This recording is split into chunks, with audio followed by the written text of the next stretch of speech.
And we're here tonight in the heartland of our nation to celebrate the most successful first 100 days of any administration in the history of our country, and that's according to many, many people. Brand new numbers just out on the state of the economy, giving us our first major glimpse of the impact President Trump's sweeping agenda is having, and it's throwing things into reverse. Tonight, Americans expressing broad dissatisfaction with the beginning of President Trump's second term in office. Trump's 100-day approval rating plummeting to the lowest of any president in the past 80 years. Living under the Trump regime is like being in a toxic relationship where you are constantly being gaslit and you have no ability to leave. So if you are a self-hating, Fox News-loving maggot who spends their free time, I don't know, sticking forks in outlets, you should probably go back to doing that. But for everyone else, Really American is here to be your emotional support channel to help get you through these Trumpian years. And yes, folks, it's gonna be years. And for those of you who stick around, I have some good-ish news at the end to keep you sane. Now, Trump struck a very different tune this morning from the self-sucking off he gave himself last night by stupid gaslighting everyone. And by that, I mean he said that the economy right now was Joe Biden's fault while also somehow touting last night that the economy was doing great. So it's like, what the fuck are we talking about here? And why aren't lobotomies covered under Medicare? Because your boy needs what MAGA has, frankly. And I'll share Trump's meltdown of a Truth Social post in just a second, but I'd like to start with what I call real people data, aka facts. Here we have a post on Twitter from Richie Torres from today that says it's official. Donald Trump has finally liberated the American economy from growth. GDP shrank by 0.3%, making recessions great again. But folks, this is a chart of the quarterly GDP growth since Q1 of 2023. And you can see something pretty interesting here. Everything is over the bottom line. Now, if there are any maggots still sticking around after I told you to leave, when it goes below the line, that's bad. That means our GDP, our gross domestic product, stay with me, I know big words, is shrinking, which it hasn't done for a very long time.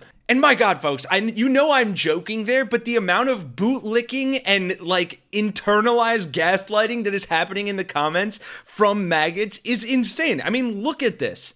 Underlying data look good. Just use imports as people front run the tariffs. The economy is adjusting after decades of globalist policies that hollowed out American industries. Bro, that was Reagan. That was Republicans that sent American industry to China and overseas. Get a grip. Yeah, so people are still believing that this is somehow good for them. But then also somehow it's all Joe Biden's fault, right? Trump said that this morning. I'll show you in just a second. But remember earlier this month when his advisor Stephen Miller blamed Joe Biden for everything that was going on? You guys are all about growth. I know you're about lowering taxes, rolling back regulations, and seeing that growth. Are you concerned that this is going to put us into a recession?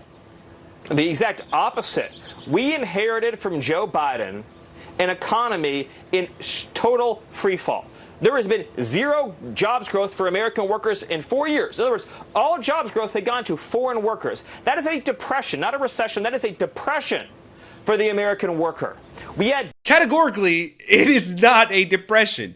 But go off, Bald King, about how your guy who stiffed people that he contracted and is anti-union is somehow fixing everything for the working class, and Joe Biden was the one who was depressing the working class after taking over an economy that your president tanked after the COVID pandemic that he completely mishandled, and then brought it back and then made some of the largest infrastructure investments in history. But yeah, no, let's just soak up the gaslighting. Of course, doubling down on the gaslighting idiocracy here. You have Trump posting in a rage at 6:13 a.m. this morning. This is Biden's stock market, not Trump's. I didn't take over until January 20th. Tariffs will soon start kicking in.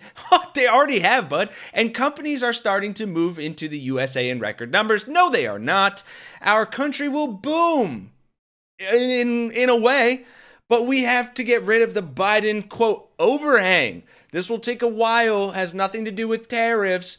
only that he left us with bad numbers. But while the boom begins, it will be like no other. Be patient. And of course, every Trumpian lapdog got their marching orders today because they made the rounds on the news shows, on the Foxes, even on the CNBC. Here's Peter Navarro saying, no, this is actually a good thing. The shrinking GDP numbers are actually a good thing. I got to say just one thing about today's news. That's the best negative print I have ever seen in my life. And the markets need to look beneath the surface of that. We had a 22% increase in domestic investment. That is off the charts when you strip out inventories and the negative effects of the surge in imports because of the tariffs. You had 3% growth. So we really like where we're at now. You heard that right. He said, when you strip away all the things that are destroying our economy is actually doing really well. It just baffles my mind that anybody in their right mind can think that this guy's still doing a good job when he was elected to quote unquote fix the economy. And this is how that's going. A key report showing the economy shrank during the first 3 months of the year. The GDP declined at an annualized rate of 0.3%, the first drop in 3 years. A live look at the stock futures right now, and you see them reacting, all of them down less than 30 minutes from the opening bell on Wall Street. We'll likely hear more about this from the president when he convenes a cabinet meeting later this morning. Yeah, and an economy going in reverse is never a good thing. It's not short-term pain, okay? You don't say, oh, hey guys, I know we had this cargo ship on its way progressing towards its destination, but it's actually going in reverse now because of the storm and uncertainty. But don't worry, I looked at the choppy waters underneath us, and the underlying waves look great. Get me off this fucking planet, or at least out of this country. Like, how do we look so stupid and then look so confident doing it?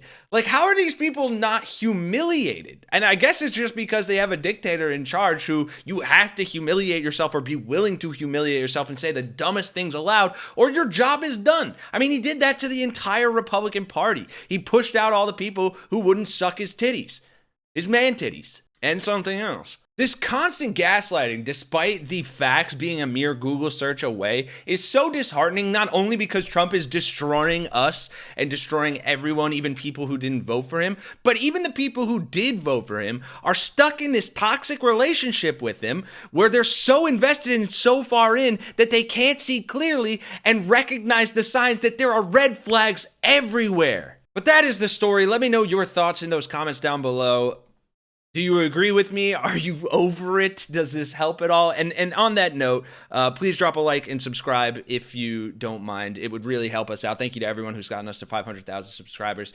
We're gunning for 1 million because we're trying to fight fascism here. So subscribing is the freest way to do that. Now, I do want to just end on some happy-ish news, like I said. Apparently, Donald Trump's right-wing extremism and stupidity and hostility does have some positive impact on the world. It's just not here in America, right? Canada just had its elections on Monday, I believe, and the Liberal Party up there that was completely behind, had no shot of winning, actually came back and won and beat out the Conservatives. They don't have a majority, but they did win the election. Mike Carney is now the PM of Canada.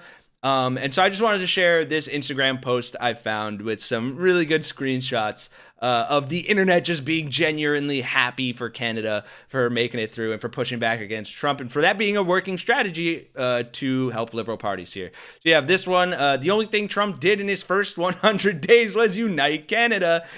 Me watching Mexico and Canada not elect conservatives. God, what? Oh, I'm so jealous.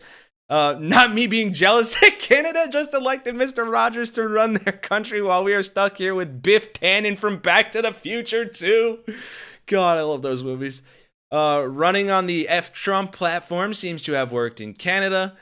Elbows up to Canadians, you really showed the world how to handle the orange bully.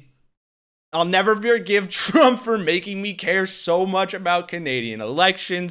I thought Celine Dion ruled Canada as queen. And finally, someone said Trump is the first American to lose a Canadian election, and I really love that for him. That is all. I hope that last bit put a smile on your face. Thanks for watching, folks. For Really American, I'm Kenny Hesse. I'll see you guys in the next one.